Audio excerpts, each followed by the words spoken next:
Hola, em dic Gerard i el meu projecte de final de carrera és Impacto. Impacto és una exposició interactiva, immersiva i experiencial en el que es tracta la tecnologia i l'impacte que té la manera en com la utilitzem.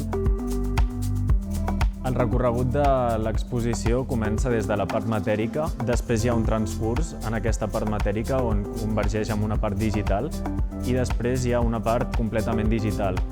El problema és que molta gent entenem la part digital com algo intangible, però realment aquesta part és tangible igual que la part matèrica, perquè tot això que s'emmagatzema en el núvol acaba estant emmagatzemat en servidors físics.